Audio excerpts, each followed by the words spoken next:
The following content is provided under a Creative Commons license. Your support will help MIT OpenCourseware continue to offer high-quality educational resources for free. To make a donation or to view additional materials from hundreds of MIT courses, visit MIT OpenCourseware at ocw.mit.edu.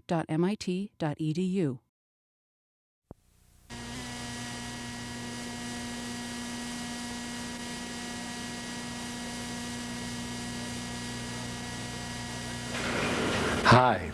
Our lecture today, if we're looking at this from an analytical point of view, should be called maxima and minima. And if we're looking at it from a geometric point of view, high points and low points. And actually, whichever point of view we're looking at it from, it's a very nice application of much of the theory that we have learnt up until now. So without further ado, let's talk a little bit about what we mean by high points, low points, maxima or minima, which is, as I say, I've called the lecture today. Now, as is always the case, we usually have to have some sort of a fundamental result from which all of our other results follow. And in this context, what I call the fundamental theorem for a study of maxima minima is the following. Suppose that f of c is at least as great as f of x for all x in a delta neighborhood of c. In other words, we have some open interval of width delta surrounding c, and that for all x in that neighborhood, f of c is at least as great as f of x. Or equivalently, it might be that f of c is less than or equal to f of x for all x in this neighborhood. And suppose also that f prime of c exists. Then the theorem says f prime of c in this case must be 0.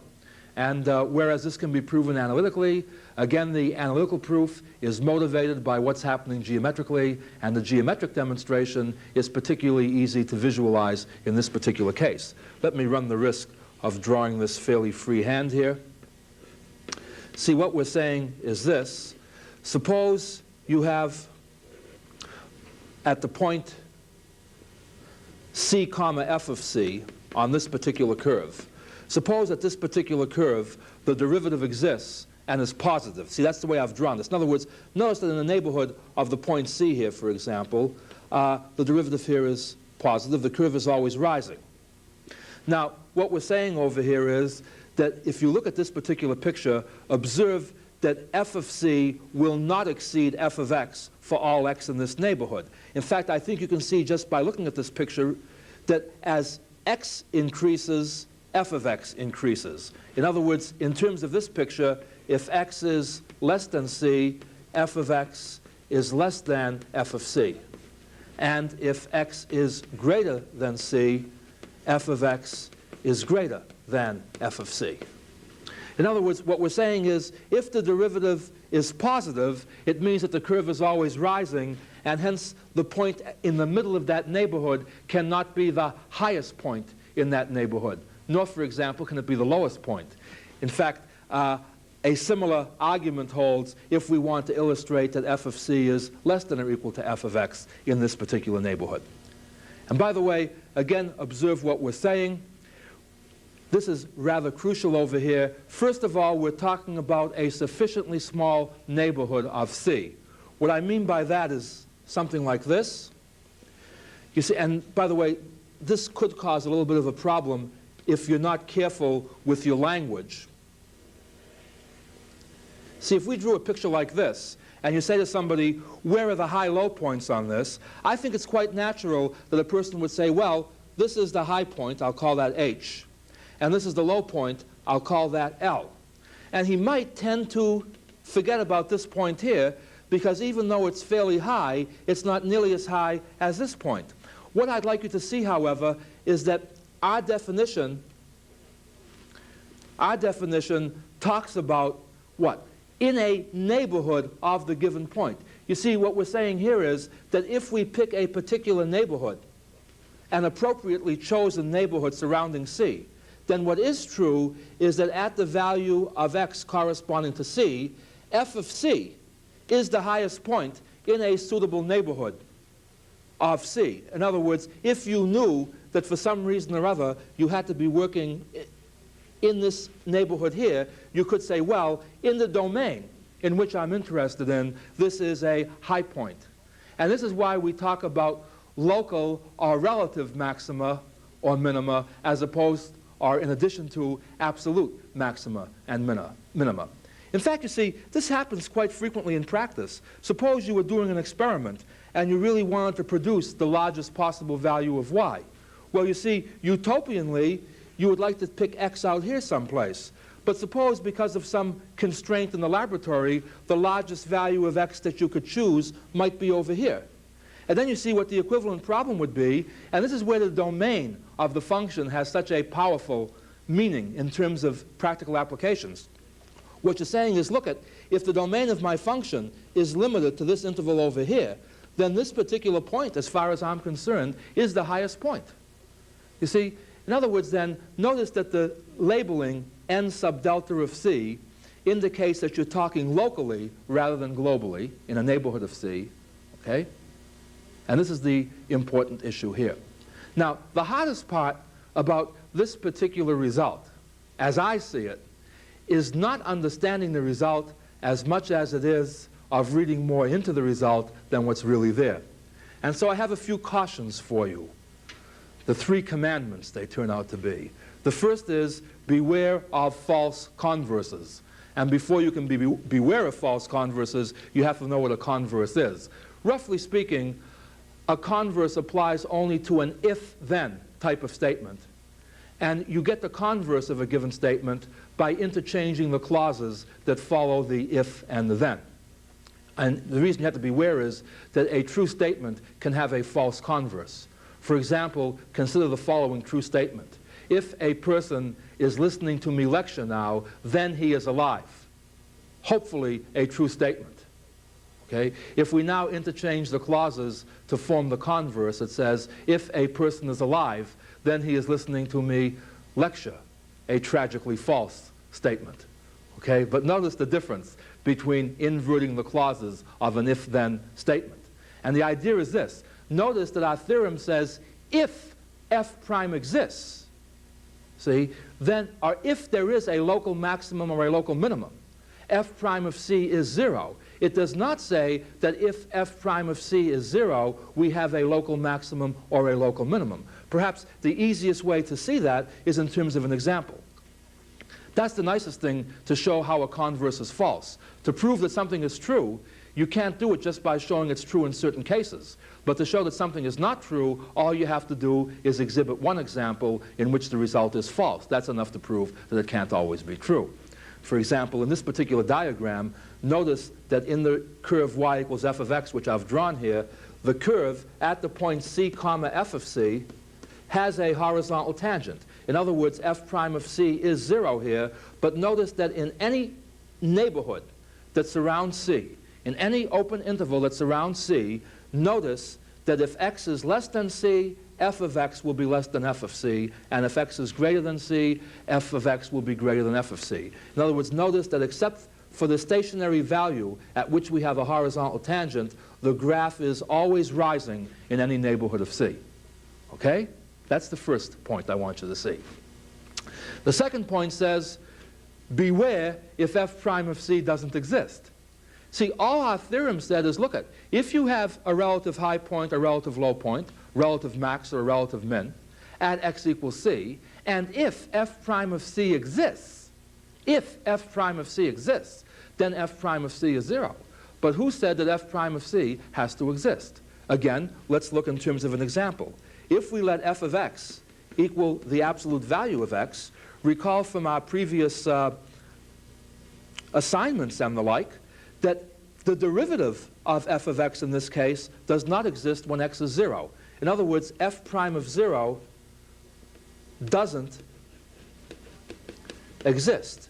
And why is that? Well, notice that the graph of y equals the absolute value of x is the straight line y equals x if x is non-negative, and the straight line y equals minus x if x is negative. In other words, f prime of x is 1 if x is positive, it's minus 1 if x is negative, and hence a jump discontinuity in the derivative at 0.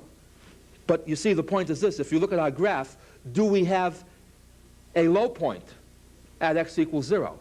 In other words, is this the lowest point in the neighborhood of 0? And the answer is yes. In fact, it's an absolute low point, meaning that no matter where you go, no point on our graph can be less or lower than this particular point here. But that's irrelevant. The point is what? If we looked for a place where f prime of c was 0 in this example, we wouldn't find one. That would not mean that there wasn't a low point. What happened was what? The low point snuck in at a place where the derivative did not exist. And again, you have to be careful. All I said was what?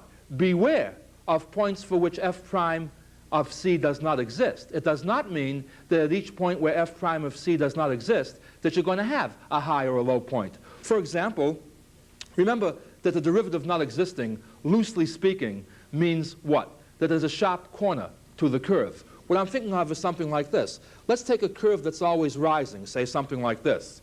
Now let's suppose we put a sharp corner in here, but in such a way that the curve still continues to always rise, say like this. Now you see, at this particular value of c, f prime of c doesn't exist. And I think you can see intuitively what's happening here. The slope approaches one value as you approach c from the left, and another value if you approach c from the right. Now, even though f prime of c doesn't exist at this point, notice that this point is neither a high nor a low point, meaning that all points what? To the left of this point are below it, and all points to the right of this point are above it. So again, what? Beware when f prime of c equals 0, but don't jump to any false conclusions. And the third caution is an extremely important one. In fact, for the first time, from a practical point of view, we are going to probably see analytically what is the difference between an open interval and a closed interval. See, suppose I have the function f of x equals x squared, but the domain of f is now the open interval from 2 to 3. In other words, the inputs of the f machine are restricted to all those numbers which are greater than 2 but less than 3. Now let's take a look here. Let's first of all see where f prime of x is 0. First of all, f prime of x is 2x, and that equals 0 if and only if x equals 0. Now here's where the domain is very important. Is x equals 0 in our domain? The answer is no. X equals 0 is not in our domain. Our domain is restricted to be the open interval from 2 to 3. Therefore, as far as our function f is concerned, and remember, way back in one of our early, I don't even think it was a lecture, it was in our supplementary notes, we pointed out that when you define a function, you need not only the rule, but you must specify the domain. Remember, two functions were equal not only if they were the same rule, but they had to be defined on the same domain. So f here is defined on a domain from 2 to 3, and on that particular domain of definition, there is no place where the derivative is 0. By the same token, since the derivative is a polynomial, and all polynomials are differentiable, and all differentiable functions are continuous, there certainly will be no places where f prime of x doesn't exist. In other words, f prime exists for all x in the domain of f. In other words, here is a particular example in which a particular function on its domain of definition does not have any high or low points on it.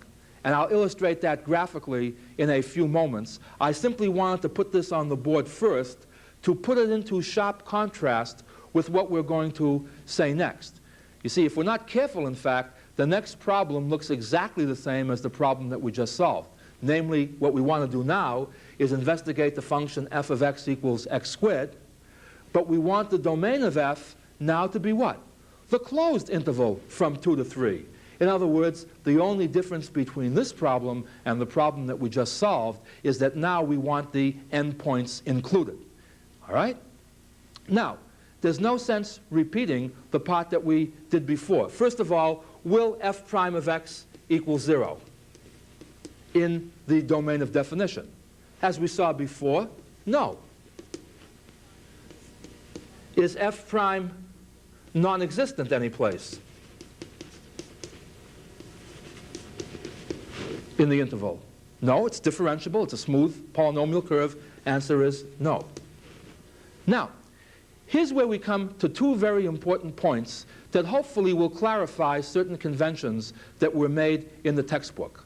In our section on continuity, there was a little result that may have seemed a little bit obscure. It said what? That a continuous function defined on a closed interval must take on its maximum and minimum values someplace on that closed interval.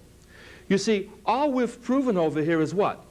That if f has a max or min, what we've proven is what? It does not occur in the open interval from A to B. See? Well, look at if the high and low points have to occur someplace on the closed interval, and they can't appear, as we've seen, in the open interval, where must they occur? Well, if they can't be inside and they have to be on the interval, it must be that they take place at the endpoints. Now, you see, let's go back without referring back to another board. Remember we wrote down when we were talking about high and low points that we talked about x being in a delta neighborhood of C? It meant what? That you could surround C by some bandwidth delta. You see? And notice that our definition in the textbook of a neighborhood was always an open interval. And the reason that the definition is given to be open is that notice that what the definition now says is what? You know what's going on either side of C. See, we know what's going on in either side of C. Notice that in the case where you have a closed interval, by definition of a closed interval, notice that what? We know what's happening as we come in on A from the right, and we know what's happening to B as we come in on it from the left. But allegedly, meaning that since the function is only defined on the closed interval from A to B, we don't know what's happening before A, and we don't know what's happening before B. In other words, this is why the test for f prime of C equaling 0 applies only to C being in the interior. In other words, in an open interval. So in other words then, you see, if a function happens to be continuous on a closed interval, and it doesn't have any high-low points in the interior of the interval, then it must have its high-low points where? It must be at the endpoints. And to show you quite simply what was going on in this particular problem, notice that if we graph f of x equals x squared, and look at this, say, first of all, on the closed interval from 2 to 3, what we're saying is, look at any point in which we look at a neighborhood that isn't 2 or 3, the curve is rising on one side of the point, and in other words, the curve is rising on both sides of the point, so that if you're to the left of the point, the height will be less than the point you're interested in. If you're to the right of it, the height will exceed the point that you're interested in. But notice that at the endpoints themselves, you do have what in this case? Not a relative high or low, but actually an absolute high or low. In other words, the point 2, 4. See, what is the endpoint here? The endpoint here is, one endpoint is 4. The other endpoint going up on the y direction here is 9. What you're saying is what? 4 is less than 9. Every value of x squared between 2 and 3 falls between 4 and 9. And what you're saying is what? That the lowest point occurs when x is 2, the highest point occurs when y is 3. The interesting point to note is that if you now look at the open interval and exclude the endpoints, you cannot get a lowest point or a highest point. Namely, notice that if you allow yourself to get as close to 2 as you want without ever getting there, it means you could have done what? Moved closer to 2. In other words, if x is greater than 2, you can pick another value that's what? Between x and 2. There's a space there. In other words, what you're saying is that no matter how low you get here, as long as you're not exactly at 2, you can find a point that's lower. And in the same way, as you move out this way, as you move closer and closer to this point, if you exclude this point itself, no matter where you stop, you could have always found a point that was a little bit higher. And again, you have to be where. When I say check the endpoints of a closed interval, it does not mean that the endpoints will give you high or low points. For example, look at the following curve. It looks something like this, It's continuous. It's defined on the closed interval from A to B. Notice that at A, we do not get an absolute maximum. In fact, what? All of these points on the curve are higher than what's happening here. Same thing happens, what? All of these points are lower than what the height is corresponding to x equals a. And in a similar way, this is what happens at B. You see, with the endpoints, obviously, since you can't see what's happening before, this will be either the highest point or the lowest point near here, depending on how the curve is sloped. But all we're saying is what? In terms of absolute high values and absolute low values, meaning the highest possible points and the lowest possible points, we must always check the endpoints, but we can't be positive that the endpoints are going to be chosen. In fact, let's summarize, and I'm going to summarize again at the end of the lecture, but the idea is this. If f of x is continuous on the closed interval from A to B, and here's the key word, to find candidates. You know the old cliche about many are called but few are chosen. In this case, few are called and even fewer are chosen. Namely, what we're saying is, look at, when we're looking for high-low points, the candidates are what? Those points for which the derivative is 0.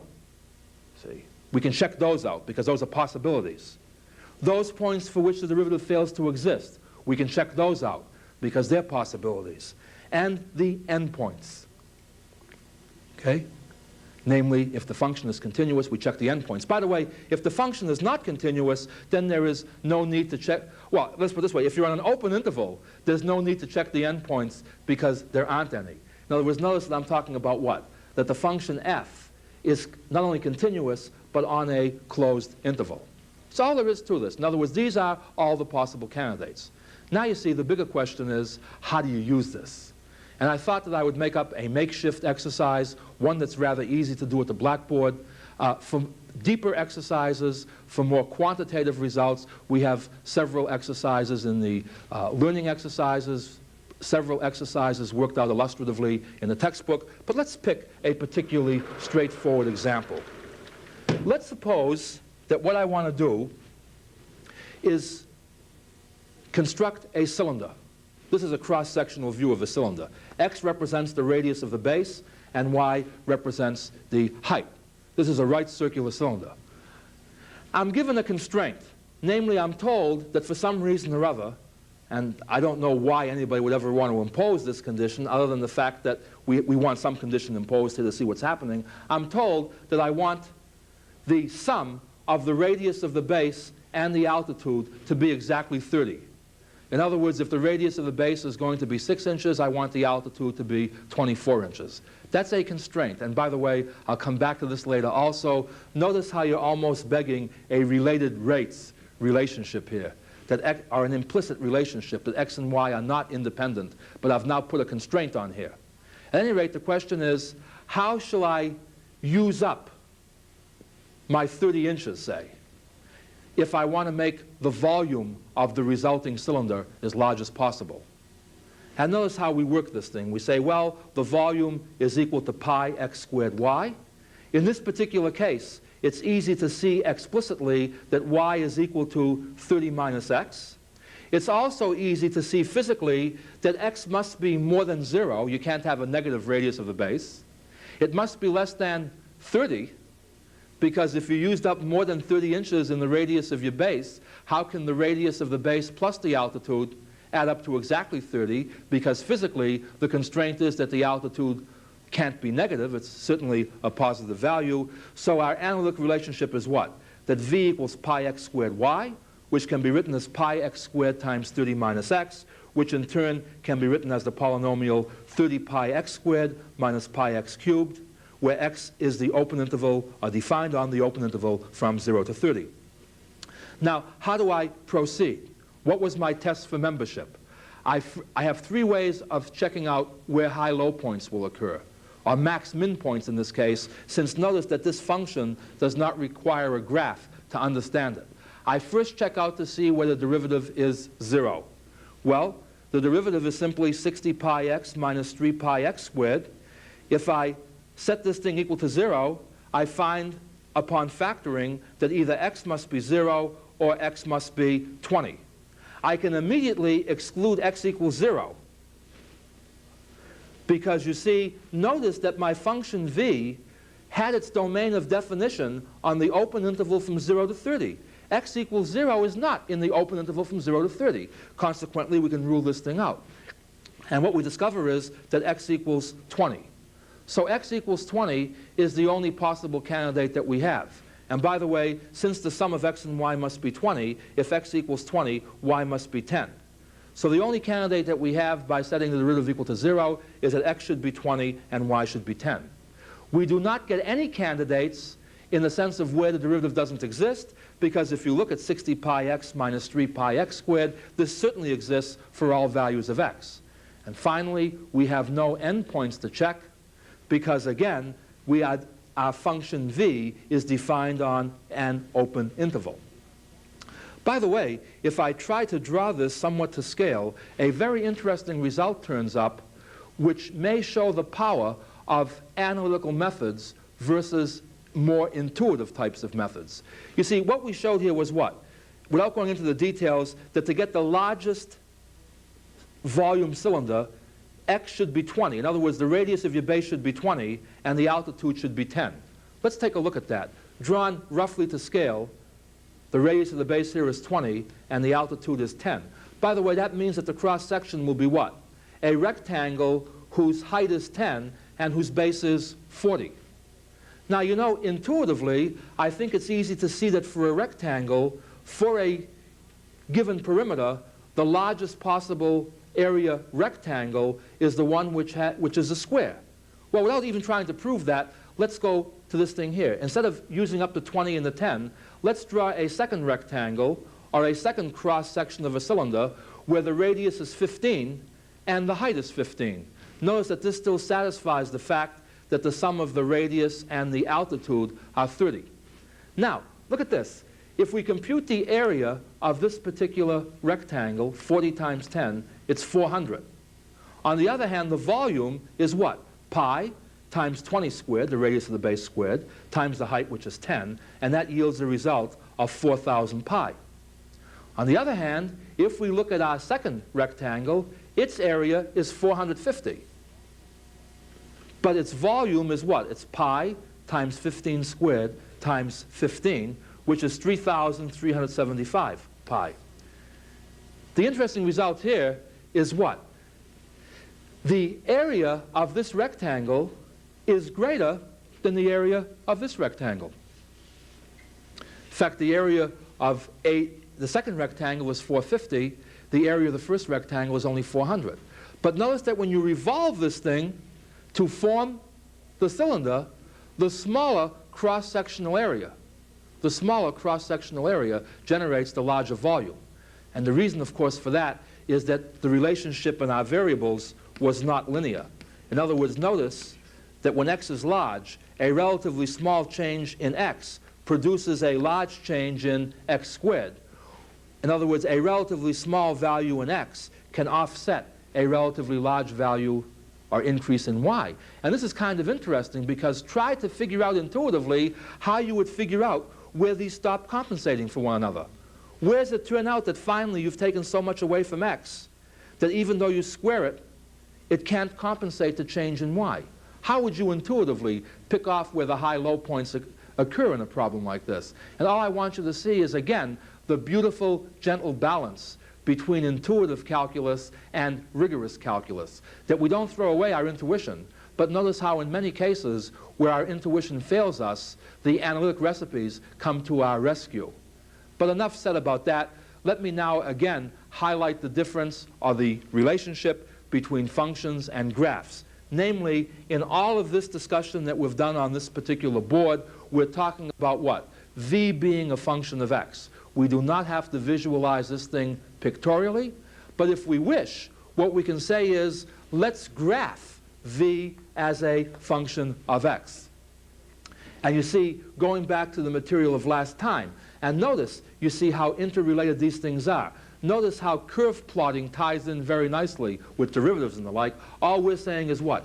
Given this relationship, which is how v is related to x, we can form the first derivative, we can form the second derivative, We can look to see where the first derivative is 0. We can look to see where the second derivative is 0. I leave these details to you because after the homework assignment you did last time, these should be fairly trivial exercises to do. But the idea is if you now utilize all of this information, you find that if you plot v versus x, you get a graph something like this. By the way, again notice that we were not talking about just v being a function of x. The domain of v was restricted to be the open interval from 0 to 30, and this is a very crucial thing to keep in mind. You can get into a whole bunch of trouble if you start looking to see what happens out here. For example, you say, hey, this curve is always going to keep going up. Won't this be greater than this maximum value over here eventually? The answer is yes, it will be. But what does it mean to say that x is negative? X was the radius of our base. So in other words, what we should really say here is what? That the function that we're talking about is not this whole curve. Yikes, that wasn't a very good job of drawing. But rather what? Just this portion of the curve defined on the open interval from 0 to 30. By the way, let me point out something else. You recall in an earlier lecture we talked about related rates. We had an assignment without a lecture where you've solved some problems using related rates. Let me show you how related rates play a very important computational role in dealing with max-min problems. You know, in this particular problem, we had that v equals pi x squared y, where y happened to be a particular function of x. In fact, implicitly, it was given by the fact that x plus y happened to equal 30. Now let's keep track of something here. In this particular problem, notice that it was very easy to change this implicit relationship to an explicit one. It was also easy, once you expressed y explicitly in terms of x, that when you wanted to substitute into here, it was a very easy computational job to carry out the operations. But suppose there happened to be cube roots in here, or all sorts of nasty things, whatever they might be. And suppose instead of x plus y equals 30, you had our old friend something like x to the 8th plus x to the 6th y squared plus y to the 6th equals 3. How would you solve for y explicitly in terms of x there? And the point that I'd like you to see is that we can solve this problem very nicely without having to resort to explicitly replacing y as a function of x. Namely, implicitly, assuming that y is a differentiable function of x, we can differentiate this thing as a product. dv dx will be what? The derivative of the first factor, which is 2 pi x, times the second, plus the first factor, which is pi x squared, times the derivative of y with respect to x. Okay, so that's dv dx. On the other hand, from this relationship here, we can conclude by differentiating implicitly that 1 plus dy dx is 0, and therefore dy dx is minus 1. And putting that value for dy dx in here, we wind up with this explicit relationship, and we can now see that dv dx is 0 if and only if, just by solving this thing, setting it equal to 0, x equals 2y. By the way, that's exactly what happened in our problem. You'll notice that x turned out to be 20 and y turned out to be 10. You see, again, x and y are related. You can't say, gee, couldn't x be 60 and y be 30? Answer, no, because the constraint is that x plus y must be 30. Well, look, I don't want us to get too wrapped up on the idea of computational differences now. What I do want to do is review our basic result. And in fact, let me come over here. I hope this doesn't spoil you. I'd like to come back to the board, and actually, since I've got this all written down, let's close on this particular result again. To find the high-low points of a function f of x, we first of all check out where f prime of c is 0. For candidates, we check out where f prime of c fails to exist. And if it's a closed interval, we check the endpoints. This is the mechanism behind what we're doing. From that point on, as the cliche goes, it's all engineering's baby. It's all computational know-how. At any rate, I think this is enough in terms of emphasizing the points that we wanted to make. And so until next time, goodbye. Funding for the publication of this video was provided by the Gabriella and Paul Rosenbaum Foundation. Help OCW continue to provide free and open access to MIT courses by making a donation at ocw.mit.edu. ocw.edu/donate.